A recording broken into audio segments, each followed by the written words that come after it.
The 42nd chapter of the book of Isaiah in the Bible clearly foretells the coming of an Arabian prophet, specifically Prophet Muhammad, peace and blessings be upon him. Isaiah describes itself as a prophecy about the future. God states that, "The former things have taken place, and new things I declare." God starts the chapter by drawing our attention to a very special person that he will send. He describes this person as my servant, whom I uphold, my chosen one in whom I delight. At least 3 of the names of the Prophet Muhammad are mentioned: servant, chosen one, and in whom I delight. Isaiah is originally written in Hebrew. Arabic and Hebrew share a lot of common words because they are both Semitic languages. Isaiah uses the Hebrew word ebed for servant. The Arabic word for servant is abd. Prophet Muhammad is known as God's servant. In Arabic, Abdullah. Chosen one is Mustafa in Arabic. This is another of the names of the Prophet Muhammad. The one in whom God delights in shows that this person is beloved to God. Habibullah in Arabic, which means beloved of God, also happens to be one of the Prophet Muhammad's names. In Isaiah, God also reveals the location of this special person. He states, "Let the wilderness and its towns raise their voices. Let the settlements where Kedar lives rejoice." Out of all the nations on earth that God inspired Isaiah to mention, he chose to highlight Kedar's location, so we should pay special attention. Throughout the Bible, Kedar and his sons are linked to Arabia.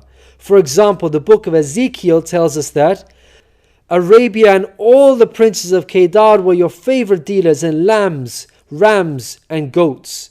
In these they did business with you. In Isaiah, God goes on to narrow the location down further to a specific city within Arabia. He states that the people of Selah should sing for joy. Let them shout from the mountaintops.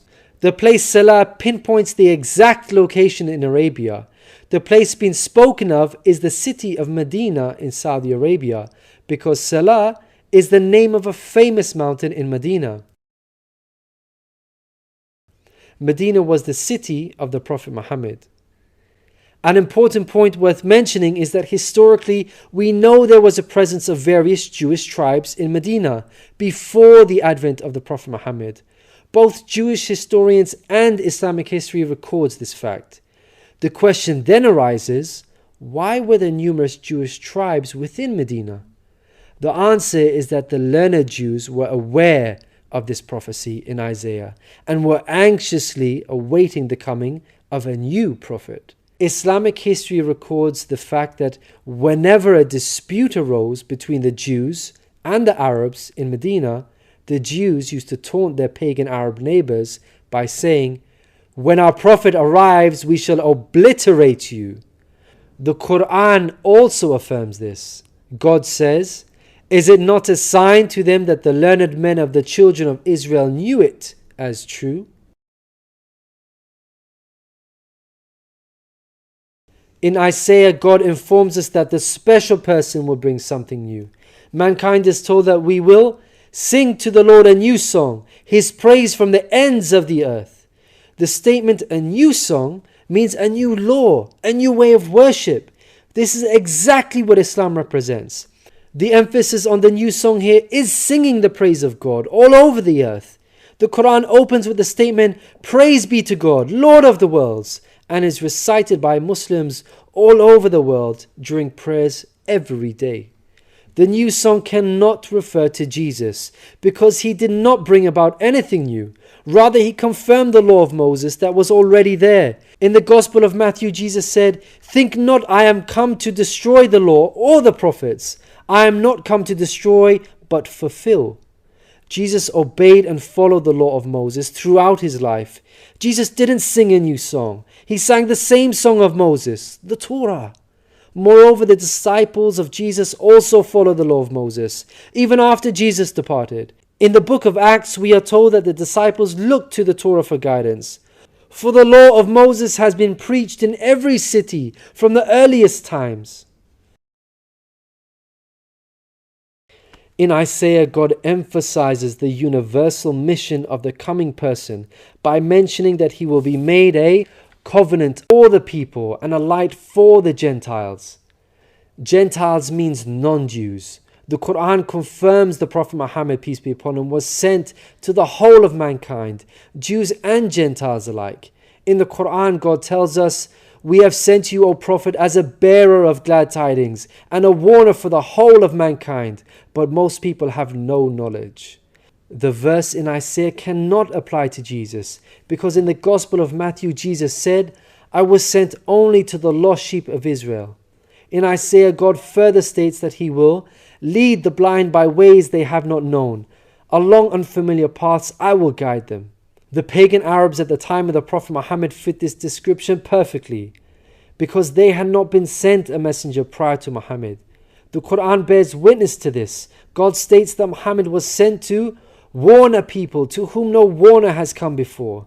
The verse in Isaiah cannot apply to Jesus, because his people, the Israelites, had already received a multitude of prophets from God.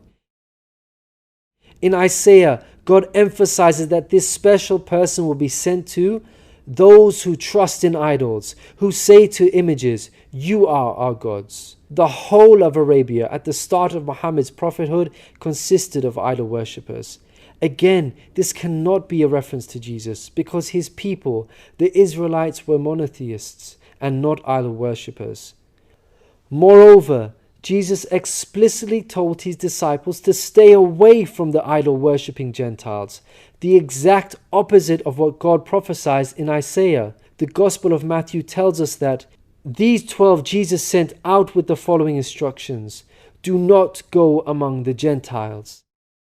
In Isaiah, God states that this special person will be a warrior and will go forth as a mighty man. He shall stir up jealousy like a man of war. He shall cry, yea, roar. He shall prevail against his enemies. Throughout history, God has dealt sternly with those who are sent guidance and persist in disbelief. Prophet Muhammad, peace be upon him, had to engage in many battles with the idol-worshipping enemies of God and ultimately prevailed against them. By comparison, Jesus did not triumph over his enemies. According to Christians, he was crucified by them. Moreover, Jesus wasn't interested in fighting. He was not a man of war. He was a pacifist, according to the Bible. He said such things as, "For all who draw the sword will die by the sword," and "My kingdom is not of this world. If my kingdom were of this world, then would my servants fight." In Isaiah, God gives us a list of momentous achievements for this special person. Chief of these is that the idol worshippers will be turned back in utter shame. Not only did the Prophet Muhammad conquer Mecca, the pagan capital of Arabia, but by the end of his life, in just 23 short years of prophethood, Arabia had shunned idol worship and now worshipped the one true God of Abraham. This cannot apply to Jesus, as it was Christians themselves who were humiliated and greatly ashamed for hundreds of years after Jesus. They were persecuted at the hands of the Roman Empire, who were idol worshippers. They executed some of the apostles of Jesus, such as Peter and Paul. Christians were tortured and even fed to the lions. Finally, Isaiah closes with an admonishment from God. "Hear, you deaf. Look, you blind, and see. You have seen many things, but you pay no attention. Your ears are open, but you do not listen.